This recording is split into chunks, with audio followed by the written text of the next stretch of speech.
Obele was the oldest man in the village of Oduke. People often wondered why he was still alive, not out of spite, but pity. He was too old, too lonely, no living relative, no clan member, no one left to call his own, but his will to live. Obele only came out at midnight with a faint candlelight in his trembling hands. He would sit outside his hut, groaning until the break of dawn. Then he would disappear again. No one ever saw him during the day. No one knew why he lived that way. But Oduke remembered. The land of Oduke was rich in custom and tradition. Yet, one tradition had long become a wound in the heart of the people. Every firstborn, so long as it is a male child, was sacrificed to the gods. It was believed that by offering the beginning of their strength, the gods would prosper the land. For generations, the people begged each king to abolish the tradition, but no king agreed. The kings were always fortunate. Their firstborns were daughters. They never had to bleed. When King Oti died, his son, Prince Okaka, ascended the throne. The people hoped that the young king would listen. The elders approached him after his coronation, once again, pleading for the abolishment of the rituals. But King Okaka's response was bitter. He called them weaklings, selfish cowards, men unwilling to sacrifice for the greater good. When they pressed forward, he dismissed them. Among those who trembled at his words was Obele. For 30 years, Obele and his wife had waited for a child. 30 years of tears, 30 years of prayers. Then, at 65, his wife conceived. The entire village whispered in disbelief. The night the child was born, the midwife stepped out of the hut holding the baby. Obele smiled until he heard the words, "It is a male." The king informant had already delivered the message to King Okaka. The command came swiftly. Prepare for the sacrifice in 8 days. Obele fell at the king's feet. He reminded him of the years of waiting, of their old age, of how he was the last surviving member of his lineage. All others before me have been sacrificed, he cried.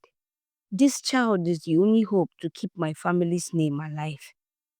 King Okaka's heart did not move. Ending a lineage, he said coldly, is a small price to pay for the good of Oduke. On the 8th day, Obele's son was sacrificed. His wife did not survive the grief. For 3 days she groaned in agony. Then she followed her son into death. From that night, Obele disappeared from the daylight world. For 30 years, he came out only at midnight, groaning, waiting. 30 years passed. King Okaka had no child. He married many wives, searched other villages, sought diviners, nothing. Then finally, after 30 long years, the palace rejoiced. The queen was pregnant. On the night of delivery, King Okaka calls for celebration. Palm wine flowed, drums sounded. He awaited his princess, but the news nearly choked him. It is a male child. Silence swallowed the palace. The royal lineage had always bettered daughters first. Why had the gods done this? That same night, Obele stepped out as usual, but this time, his groaning turned into words. A little sacrifice, he said. Tonight, let the little sacrifice sit on your throne. A son for a son. Until blood answers blood, peace will not breathe in Oduke. The king sent his servants with message, forgiveness. He was ready to abolish the tradition. But by custom, every voice in the village had to agree. Obele said nothing. He returned to his hut. On the 8th day, for the first time in 30 years, Obele appeared before the entire village. He looked frail, wrinkled, barely able to walk, but his will was strong. The king knelt. The royal family knelt. The village knelt. They begged him to temper justice with mercy. But all Obele saw was generations of weeping mothers. He saw fathers broken. He saw kings who did nothing because they never felt the pain. He heard again the cry of his son. He remembered rolling on the palace floor, begging. He remembered his wife's final breath. With tears in his eyes and vengeance in his voice, he spoke, sacrificing, and so it was done. That night, King Okaka felt 1,000 piercing pain in his chest. For the first time, the plea of his people made sense. It was never a little sacrifice. Uduke was silent that night, cold as a graveyard. People waited to Obele at midnight. He never came. After 3 days, elders entered his hut. He was lying on his mat, dead. His mission was complete. King Okaka called a great assembly.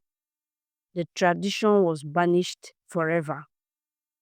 It had taken wearing the shoe of his subjects to understand their pain. Years later, the queen conceived again. This time, she gave birth to a son. To honor Obele and seek forgiveness, the king named him Prince Nnamdi Okaka Obele. And for the first time in generations, Uduke learned that tradition without compassion is tyranny.